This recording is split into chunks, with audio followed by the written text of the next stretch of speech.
Title: The Iron Border. Voices from Early Transylvania. Prologue: The Place Between Kingdoms. There is a silence particular to mountains. It is not the silence of peace, nor of death. It is the silence of watching. The high Carpathians have stood unmoved while empires gnawed at their edges like wolves at bone. Beneath their peaks, where pine needles carpet the slopes and rivers etch silver lines into black stone, men and women have lived between names, between gods. In the year of our reckoning, that would be called 1000, the land known now as Transylvania did not yet bear that name in every mouth. To the west, the newly Christian kingdom of Hungary sharpened its will and its iron. To the south, the scattered Vlach tribes, descendants of Rome's lost farmers and Dacia's mountain ghosts, tended their flocks and told tales in a tongue the empire had forgotten. Between them stood others, Slavs in the low woods, Székely horsemen in the highlands, Saxon traders probing the forest's edge, and older still, things with no tongue but wind and claw. This is not the story of kings. It is not the story of maps inked in courts or of cathedrals raised by the crowned. It is the story of Dragomir, of Ilinca, of Ákos and Gellért, and the unnamed dead whose bones lie beneath barley fields. It is a story of marriage and betrayal, of prayer and blood, of hunger and remembrance. For in this place between kingdoms, each life bore the weight of two truths, that the land remembers, and that no border drawn by men will hold forever. Let us walk the winding path through forest and frost. Let us begin with a man and a spring, and the old gods watching from beneath the moss. Chapter 1: The Voiceless Border. The mist lay low in the valley, heavy as wool. It curled around Dragomir's ankles as he stepped over the roots of an ancient beech tree, his breath visible in the morning chill. The sun had not yet risen above the ridgeline, but the birds had begun their work, short fluting songs from the alder stands, and the steady tapping of a woodpecker far off. Dragomir moved with the cautious gait of a man who belonged to the land but did not trust it. His woolen cloak was worn at the shoulders, and a leather pouch at his hip carried bread, salt, and a curl of dry birch bark for kindling. In one hand he held a staff carved with sun wheels and knotwork symbols passed down from his grandfather and his grandfather's ghost. He had risen before the others, leaving behind the coals of the hearth and the faint snore of his eldest son. It was not laziness that had stirred him, nor hunger, but unease. 3 days prior, his youngest daughter had refused to drink from the spring at the southern edge of the pasture. She had wept and shivered, saying the water tasted like iron. The same night, the dogs howled toward the south, as if scenting something that did not bleed. Now Dragomir descended the wooded slope toward that spring, his boots muffled by damp moss. He did not hurry. The land punished haste. He heard them before he saw them, voices in a sharp tongue, one syllable tumbling over another like hoofbeats. Magyar. Dragomir froze behind a hawthorn thicket, the scent of crushed berries strong in the cold air. Through the branches he saw them, 5 men, armored in quilted jackets and fur-trimmed cloaks. One bore a spear, another a shovel. The oldest among them was marking the ground with a curved dagger, while a younger one unpacked tokens from a lacquered box, bones, feathers, coins etched with a cross. A border rite, foreign, sanctifying the spring. Dragomir stepped into the clearing. At once they turned. Spears lifted, boots shifted. One called out, "Ki vagite?" Dragomir held up a hand. "Apa poman tului. This spring is ours." Their leader stepped forward. He was a man with pale eyes and a stiff bearing, no longer young, not yet old. His words came slow, clipped, uncertain. "This land now crowns land, water for King Istvan." Dragomir frowned. He did not know this Istvan. But he knew kings did not drink from shepherd springs. He pointed to the earth. "This water is older than your crowns." A murmur passed among the Magyars. One of them spat. Another made a sign against evil. Dragomir took a step forward, then another. He did not reach for the knife at his belt. Instead, he dropped to one knee, placed his palm in the dirt, and whispered a word in the tongue his grandmother had spoken only in dreams. Then he stood and turned his back on them. He did not run. Let them bury their tokens in sacred soil. Let them drink. The earth would remember. But as he climbed back toward his pasture, the morning light breaking over the ridge, he felt something shift beneath his feet, some pact undone, some line redrawn. And far above, in the trees, a crow took flight without calling. Chapter 2. The Son of the Székely. The highlands near Gyulafehérvár breathed a stillness that was not peace but waiting. The wind moved through the birch woods like a whisper too old to name, and the smoke from winter hearths clung low to the thatched roofs of the frontier village, known to its Magyar dwellers as Farkastum, the Wolf Hill. Ákos had not yet seen 17 winters, but his shoulders bore the straightness of a man bound to duty. His palms were calloused from bowstring and bridle, and his ears had long since grown used to silence between words. In his grandfather's house, words were costly, and memories carried iron in their veins. His father, István, was a man transformed. Once a rider in the Székely border hosts, now a baptized servant of the king, he had traded his war charms for a wooden cross, and his sword belt for the linen sash of a land steward. The house altar bore an icon of Saint Michael, sent from Esztergom, where priests said the light of Rome now reached. But above the hearth, untouched, hung the carved horn of Ákos's grandfather, the old warrior Miklós. The horn bore the runes of a world fading, its voice last heard in the burial songs of the plains. Miklós did not speak of the cross. He fed the fire with dried yarrow and muttered to the moon. That morning, before light crept over the frost-white hills, Miklós had risen in silence and sharpened his blade. "They will come," he had said. "The Vlachs never forget a stolen goat or a slain cousin." István had scowled, pouring barley from a woven sack. "There is peace. King Stephen made law. We bring them bread, not fire." Ákos had watched them both. In Miklós he saw something old and unyielding. In his father he saw a man bending like willow, yet bending not from weakness, but weariness. The raid came before the sun had warmed the frozen fields. 3 Vlachs, cloaked in sheepskin, moved through the woods like smoke. They were after the horse herd, and perhaps more. But the dogs barked early, and Ákos was swift with the bow. 1 arrow flew, 1 man fell. The others fled, but not before the old horn sounded from Miklós's lips, echoing like thunder through the bare trees. By the time the garrison from the hill fort arrived, only blood marked the snow.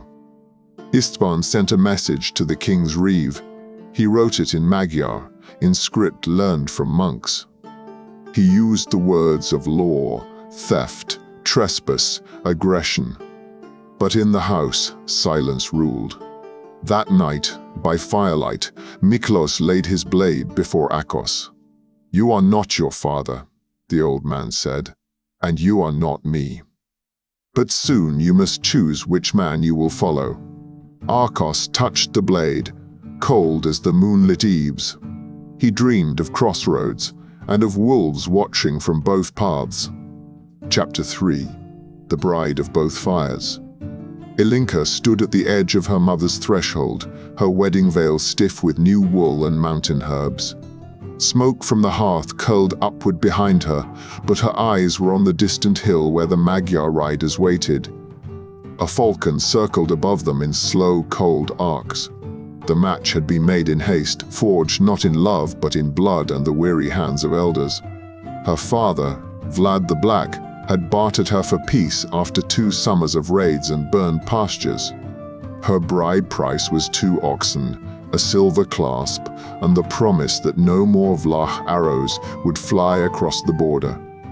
The man she was to marry was called Laszlo. A border lord, Magyar by blood and allegiance, he had taken land where Vlach shepherds once let their sheep roam free. His manor rose like a scar over the hillside, its stones foreign, square cut and sharp, bearing no runes, no crosses, no songs. Ilinca had not spoken during the ride to his house. She had counted each hoofbeat like a prayer.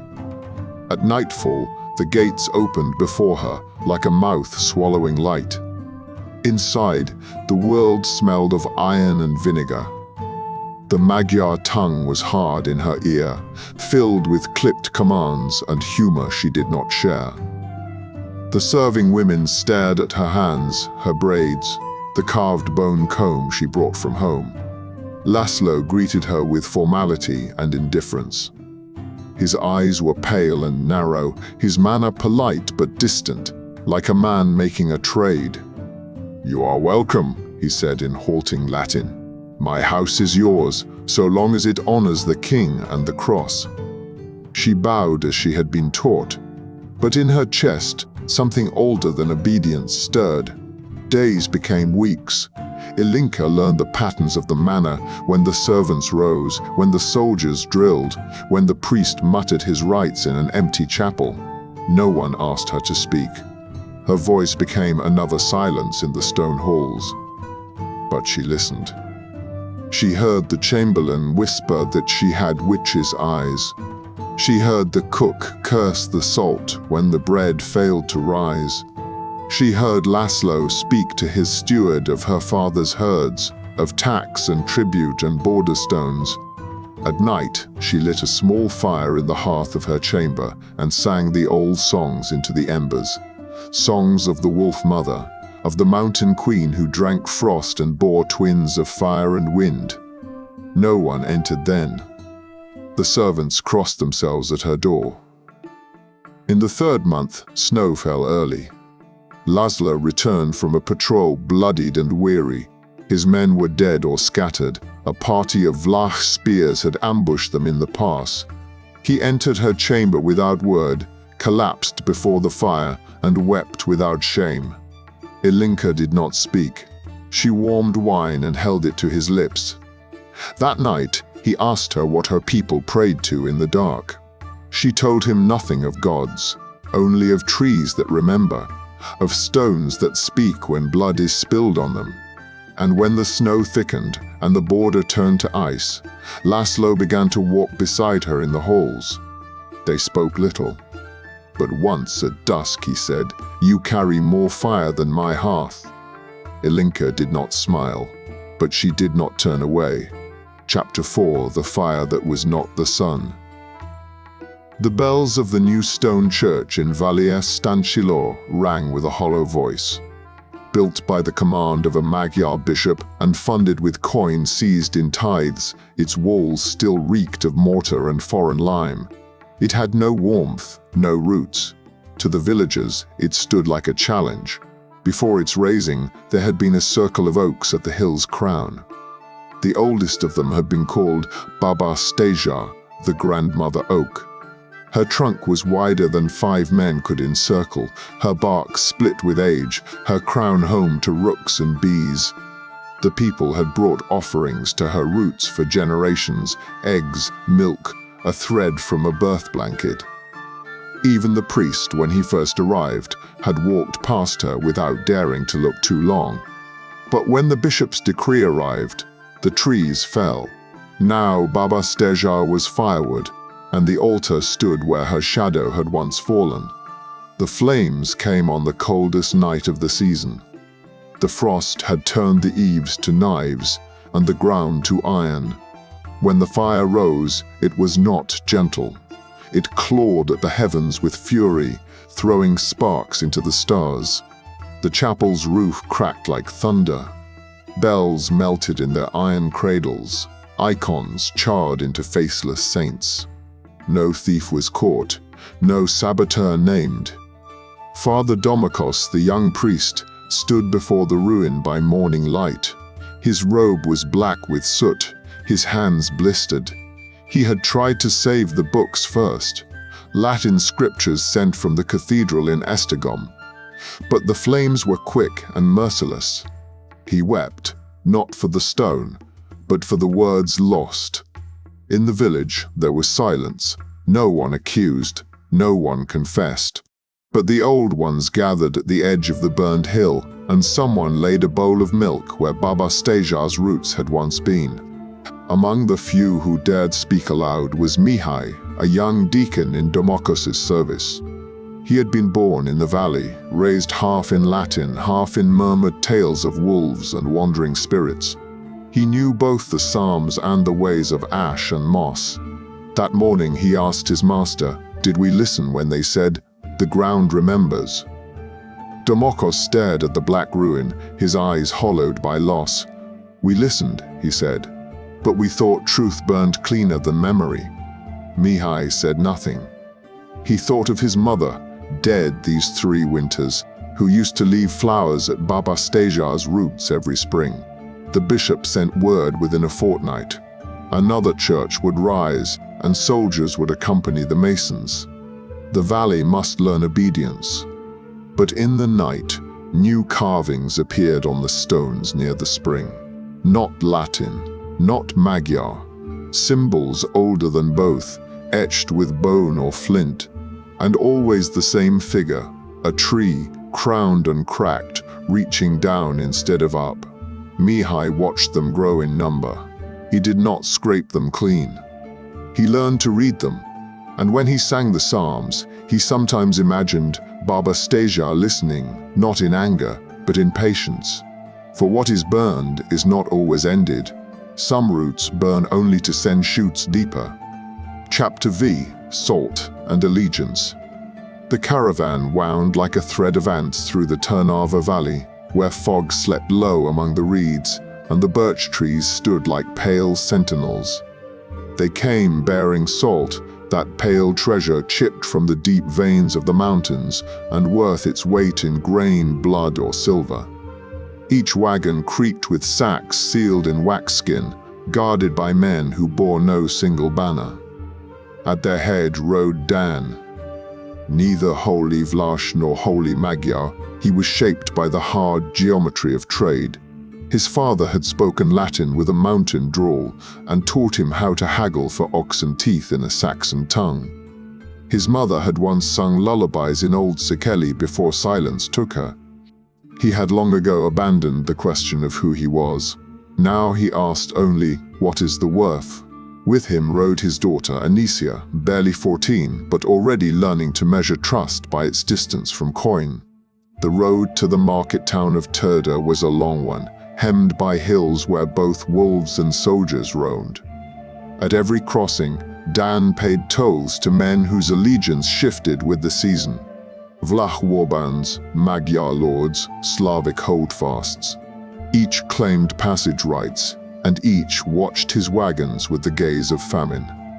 When they reached the market square, flags fluttered like tongues, the crowned double cross of Stephen's kingdom, crude totems of local chieftains, and traders' signs carved into oaken planks. The air stank of cheese and sweat and wet iron. Dan greeted both Magyar official and Vlach elder with the same nod, offered salt to both, and asked no questions of the past. He sold to both. He dined with neither. But peace is never bought once. It must be bought again and again, each time at a higher price. Troubles sparked over a spilled scale. A Magyar soldier accused a Vlach farmer of thieving grain weight. Voices rose, blades flashed. A javelin struck one of Dan's guards in the thigh, and in the moment before chaos, Dan pulled Anicia behind a wagon and shouted in 3 tongues at once, "Enough!" Blood has no barter. But blood had already spilled. The market shattered into factions. Old feuds rose from the mud like corpses. Salt sacks were slashed open, and the white dust mingled with earth and rain. By dusk, Dan's wagons were spared only by the swiftness of his retreat and the gold he poured into trembling hands. Later that night, as they camped beneath a ruined watchtower, Anisha sat beside her father and said, "You always told me salt binds men together." Dan, staring into the fire, said, "So it does. But only until the hunger beneath their ribs becomes louder than the worth on their tongues." She looked at him, wide-eyed. "So what do we do?" He stirred the embers. "We walk between them, always between, never rooted, never claimed." He did not say it, but he knew, no man who walks between walls forever escapes being crushed when they close. In the morning, frost clung to the salted earth, and they rode on. Chapter 6, The Wolfstone Pact. In the folds of the Apruseni Hills, beyond where official maps dared to ink borders, lay a ring of standing stones. Moss-veiled and forgotten by churches and courts alike, the locals called it Lupul Pietre, the Wolfstone. To the Magyars, it was nothing but an outcrop. To the Vlachs, it was older than oath or iron. The season turned damp and dark.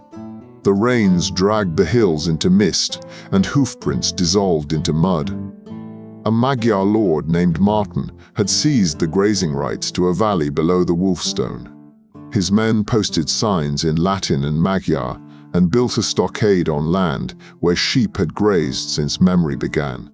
Word of this moved not through parchment but whisper, from shepherd to healer, from hearth to rider. And so one cloud-thick night, 5 Vlach chieftains came to the stone ring with cloaks heavy and voices hushed. Among them stood old Vlad the Black, his beard now silvered and his hand curled from a wound never properly healed. He leaned on his ashwood staff, not for weakness, but for ritual. At his side came his sister's son, young Toma, whose eyes had seen no battle yet, burned with the hunger for name and tale. They lit no fire. The stones kept their own memory, and the pact that would be sworn needed no light but that which lived in blood. A blade was passed, a leaf-shaped iron heirloom, dull from age but sacred still. One by one, each chieftain cut the inside of his palm and pressed it against the stone. They spoke no war cry.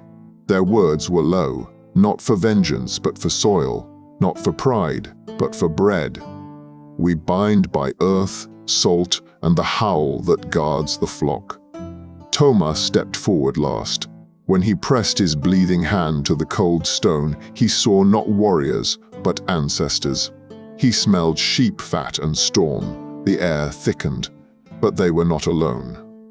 Hidden among the brush, breathing slow as the soil, lay Istvan, a Magyar spy cloaked in bark and patience.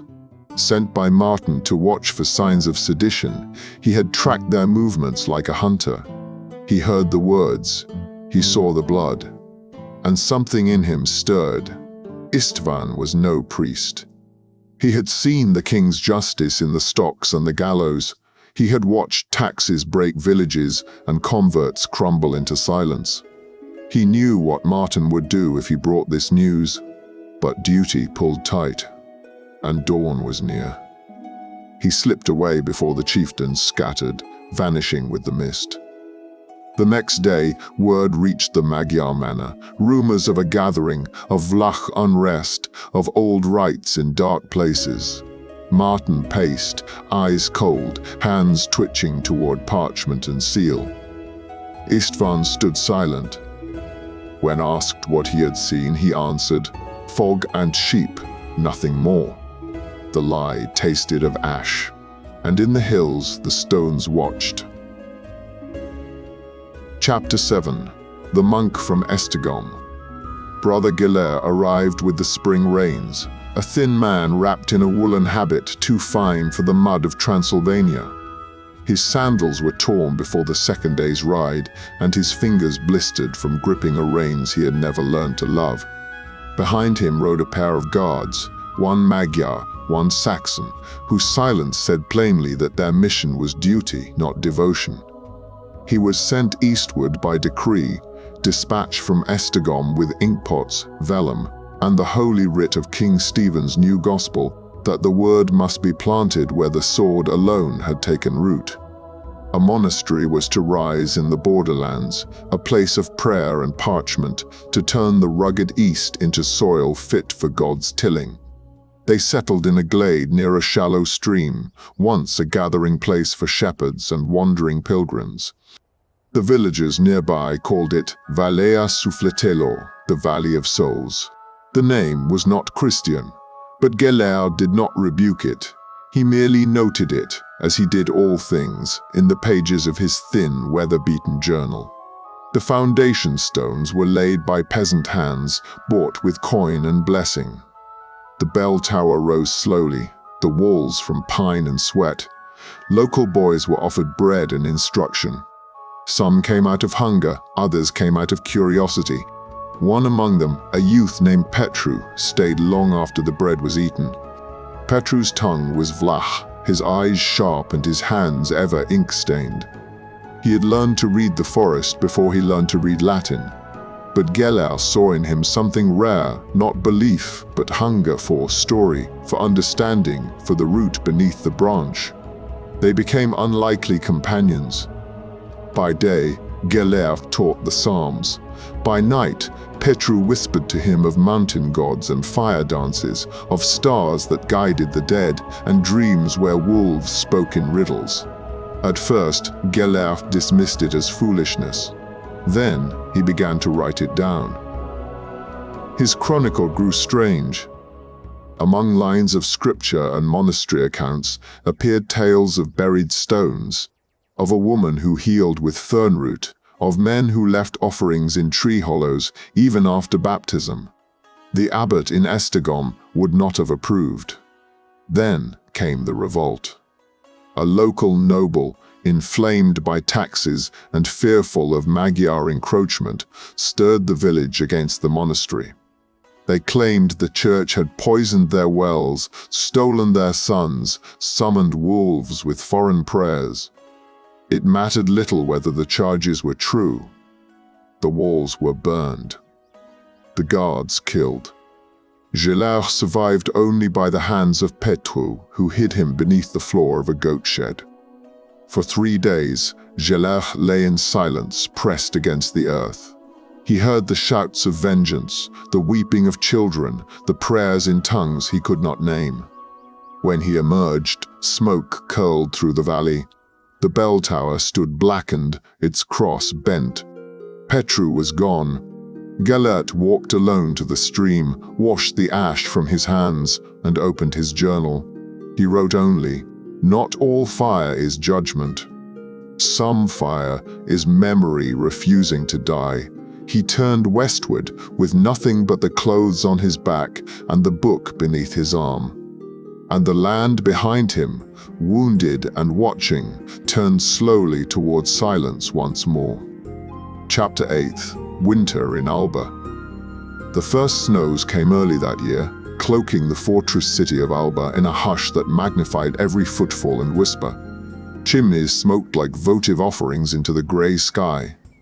The markets shrank, the bells rang less often, and the people spoke more of root sellers than of saints.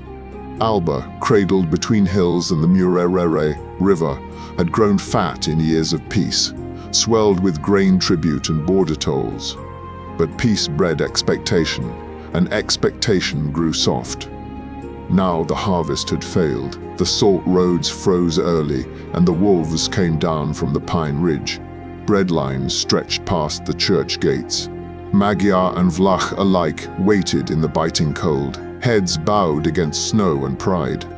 In the narrow alleys behind the fortress wall, children fought over rotting apples.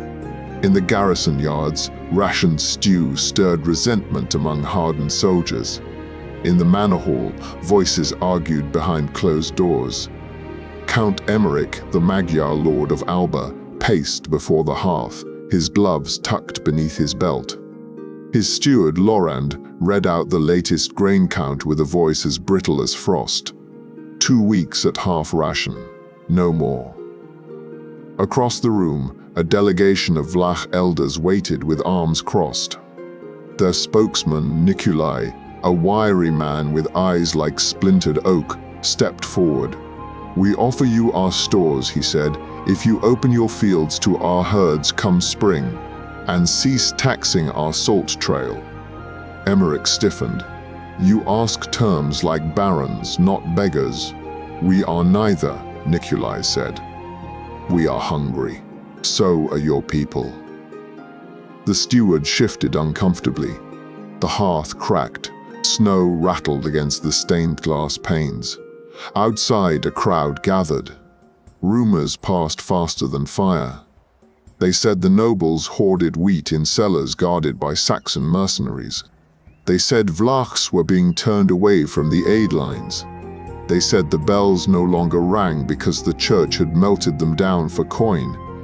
Then, a soldier struck a child over a crust of bread. Then the bells rang again, but not from the tower, from pots and pans, fists and voices. The riot began with a single thrown stone. It ended with torches at the manor gate and walls too old to burn, but young enough to bleed. Emmerich watched it unfold from the balcony. His steward clutched the shutters, pale with fear.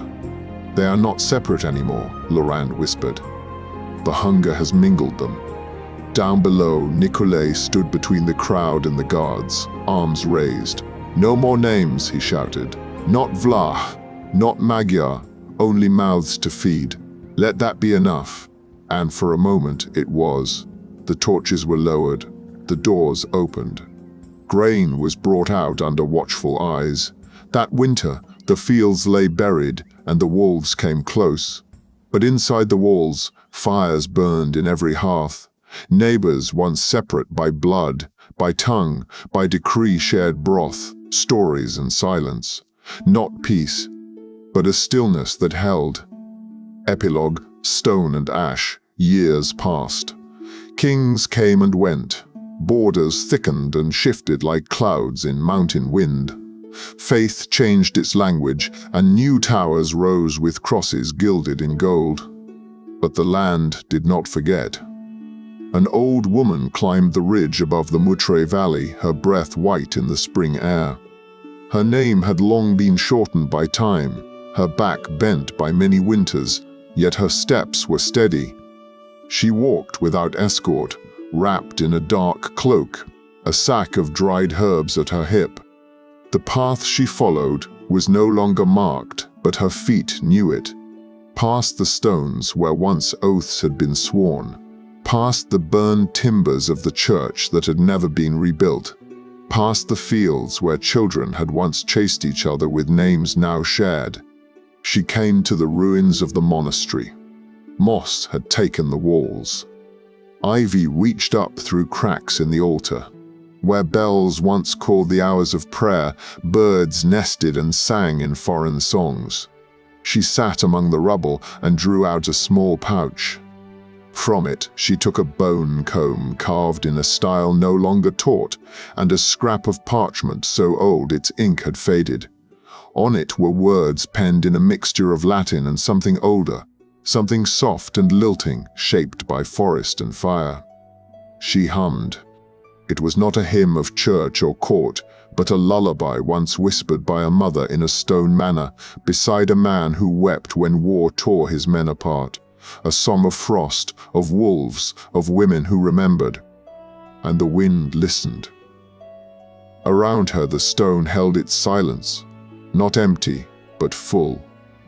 Beneath the soil, bloodlines slept. Beneath the ash, memories stirred. The world above had changed, clothed itself in banners and creeds, but here on the spine of the Carpathians, the earth remained what it always was, patient, watchful, and sacred. The woman rose, combed her hair once with the old toothbone, and set it gently upon the broken altar. Then she walked back down the ridge, her figure small against the sky. Behind her, nothing stirred, but the mountain remembered, and the iron border held its breath.